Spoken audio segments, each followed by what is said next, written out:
Many people know the term Neturei Karta, but they don't really know what it means, and they don't. I think many people don't realize. I certainly didn't, that there's a larger community out there that is ultra-Orthodox and that is very, very clearly anti-Zionist. But Neturei Karta is a group within that. Can you talk about that a little bit? Maybe clarify what Neturei Karta is, what it means, because there's Neturei Karta everywhere around the world, in Palestine, in the UK, other places.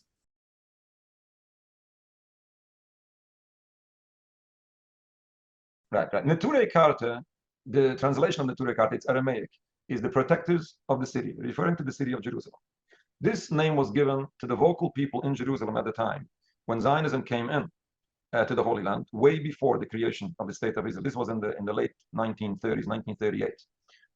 There was already opposition to Zionism before, but at that time it was more organized, and this name was given to those vocal people as being the protectors of the city, to protect the city from this new movement of Zionism coming in.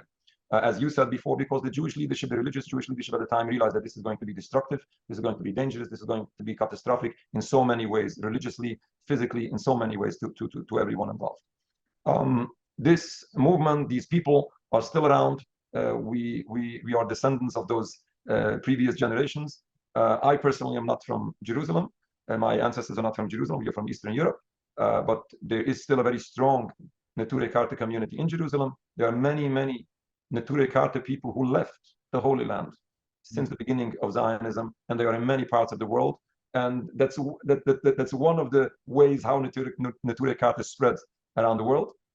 But there are also many European people who are Neturei Karta. But Neturei Karta are basically those people who are vocal in their public opposition to Zionism. But as you said, behind us, there are masses and masses. I'm talking about hundreds of thousands of Jewish people who share our opposition to Zionism, who disassociate themselves from Zionism, even those communities living in today's Israel-occupied Palestine. They try in each and every way to disassociate with the Zionist movement. Many of those people, well, some of those people who are active, who are vocal, are harassed and intimidated to a terrible degree, I'm sure you are very closely aware of all of this. But even those who are not publicly vocal, and even those who remain silent, I don't encourage remaining silent, but even those, we cannot judge those people because, as everybody knows, if you live in the United States, you're even aware that being vocal is very, very challenging. And if this is the case in the United States, in Israel, it's way worse. But even those who remain silent, they exercise their anti-Zionism in so many different ways, and they disassociate themselves from the movement of Zionism. Masses of Jewish people sacrifice, do everything they can to not physically support anything that the State of Israel does. They refuse to serve in the Israeli army despite all kinds of difficult harassments. And yeah, very heavy price for that. I mean, the beating, the arrest, the torture, that they pay a heavy price for that, and people don't know about that. The Israeli authorities really horribly. Right. And I want to ask you, what about? We see a lot of people who are ultra-Orthodox or look like ultra-Orthodox. We see them in the Knesset. We see them in sub-cabinet positions. We see them in settlements. Right. This is a very sad point. This is very embarrassing because, yes, you have some religious people who at least pretend to be religious, and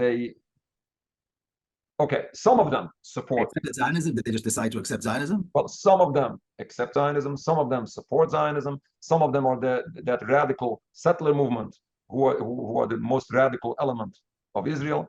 But many of them, even some of them who have representation in the Knesset, doesn't mean that they are really Zionists. They are communities who, if you approach them, if you ask them, they would say, no, we are not Zionists. But in order to exist, we have to have representation in the government, as some Arab communities believe that some Palestinians, some Arabs have representation in the Knesset. Whether that's the right thing to do, or whether that's practical to do, and whether that's more profitable than losing, we believe that this is wrong. This is totally wrong. But some people took that approach. But in any case, if you see a religious person supporting Zionism, if you see a religious person killing, or if you see a religious person stealing, doesn't make theft and killing religious in any way. Unfortunately, it's embarrassing that religious person is committing a crime. And we always say that a religious person committing a crime is worse than another religious person, because if you're religious, then you're desecrating the religion when you're committing crimes. It's way more serious. But in no way can this represent the Jewish people. And what I will say is that some people blame Neturei Karta of being traitors of the Jewish people. And I say that those people supporting Zionism are the greatest traitors for the Jewish people for two reasons: because they are violating and turning their back to God and his religion and endangering the Jewish people, while Neturei Karta does exactly the opposite, sanctifying God's name and reducing unnecessary hate and manufactured hate that was wrongfully created just because of what is being done in our name.